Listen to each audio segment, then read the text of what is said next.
ketika mencetak kartu peserta ujian di sini muncul fakta yaitu terkait tentang lokasi formasi ini kosong. Kemudian untuk formasi jabatan kosong, kemudian lokasi ujian ini juga kosong. Teman-teman pelamar umum ataupun juga P4, ketika kita sudah berhasil melakukan pendaftaran P3K 2022, kemudian kita akhiri pendaftaran, kemudian kita mencetak kartu peserta ujian. Ketika kita mencetak kartu peserta ujian, di sini kita mendapatkan fakta bahwa pada kartu peserta ujian kita, di sana ternyata lokasi formasinya kosong, kemudian juga formasi jabatan kosong, kemudian juga untuk lokasi ujian ini juga kosong.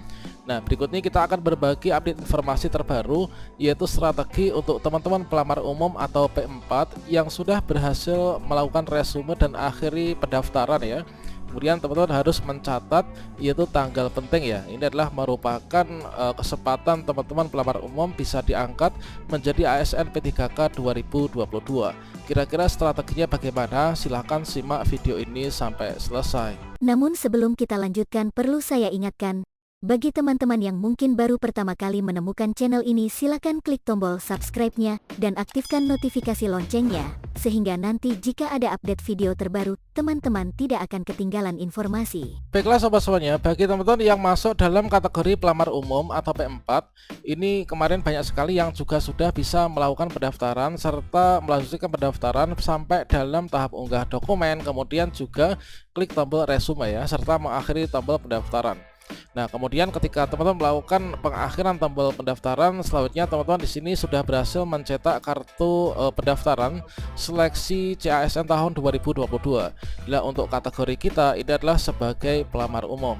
Nah, selanjutnya teman-teman, setelah kita di sini melakukan pendaftaran dan mencetak kartu pendaftaran CASN, berikutnya di sini kita itu sudah bisa mencetak yaitu kartu peserta ujiannya.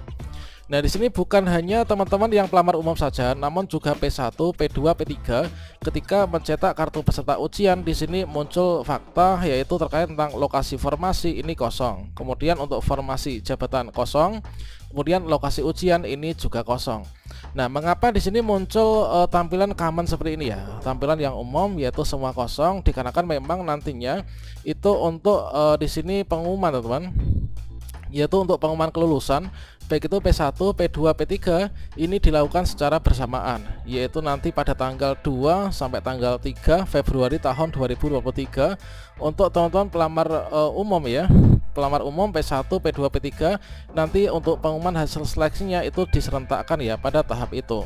Dikarenakan untuk yang P1, P2, P3 di sini tidak mengikuti tes, namun untuk P1 langsung penempatan nanti juga diberikan pada tanggal ini ya. Kemudian untuk P2, P3 dilakukan observasi, kemudian nanti pengumumannya juga di sini. Nah, selanjutnya di sini untuk teman-teman yang pelamar umum di sini untuk lokasi formasi kosong, seharusnya nanti untuk teman-teman pelamar umum ini nanti nggak ada kosong ya di sini.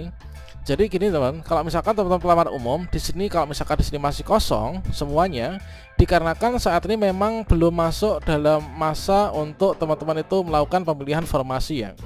Nah, saat ini teman-teman sudah menjelang untuk pemilihan formasi. Jadi yang perlu teman-teman catat untuk pelamar umum ini adalah kalian bisa perhatikan yaitu pada bagian ini ya, yaitu di bagian poin yang ke-11. Nah, untuk saat ini sedang berlangsung yaitu untuk pengolahan hasil penilaian kesesuaian untuk pelamar P1, P2 dan juga P3 ya. Ini adalah tanggal 3 sampai dengan tanggal 13 Desember nanti. Kemudian, nah di sini teman, untuk teman-teman pelamar umum ini adalah nanti pada tanggal 14 sampai dengan tanggal 18 Desember tahun 2022. Maka teman-teman pelamar umum ini silahkan login ke akun SSCASN ya. Kemudian di sana nanti teman-teman akan bisa memilih formasi ya. Jadi pada tanggal 14 sampai dengan tanggal 18 ini teman-teman pelamar umum ini adalah melakukan pemilihan formasi. Nah, pemilihan formasi untuk pelamar umum.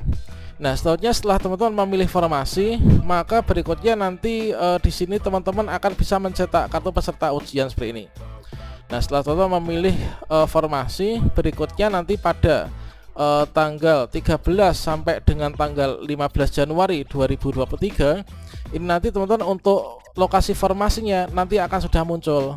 Nah, lokasi formasi sesuai dengan yang teman-teman pilih pada tanggal 14 sampai 18 Desember ini. Nah, berikutnya nanti juga untuk formasi jabatan teman-teman, ini akan langsung tersinkron ya, yaitu dari formasi jabatan apa yang teman-teman lamar. Kemudian juga akan muncul yaitu untuk lokasi ujiannya. Jadi kalau misalkan teman-teman nanti kapan teman-teman itu bisa memilih formasi, ini adalah nanti pada tanggal 14 sampai 18 Desember 2022. Teman-teman pelamar umum ini bisa memilih formasi. Kemudian setelah teman-teman memilih formasi, nanti pantau terus akun SSCASN-nya. Nah, sebulan kemudian, itu tanggal 13 sampai 15 Januari, teman-teman yang sudah memilih formasi ini nanti akan bisa mencetak kartu peserta ujian. Kartu peserta ujian yang nantinya teman-teman cetak di sini tidak akan kosong lagi, tapi sudah akan ada lokasi formasi, formasi jabatan, dan juga lokasi ujiannya. Jadi kalau misalkan teman-teman pada tanggal 14 sampai 18 ini teman-teman pelamar umum ini tidak login ke akun SSCASN dan tidak melakukan pemilihan formasi, maka mustahil nanti di tanggal 13 sampai 15 Januari nanti akan muncul untuk lokasi formasi, formasi jabatan, dan juga lokasi ujiannya. Jadilah syarat teman, syarat untuk P4 supaya nanti bisa muncul ini semua, ini harus login dan memilih formasi pada tanggal 14 sampai 18 Desember. Nah, selanjutnya setelah teman-teman mencetak kartu peserta ujian tanggal 13 sampai 15 Januari, berikutnya nanti akan langsung tertera di sini untuk tanggal ujiannya itu kapan.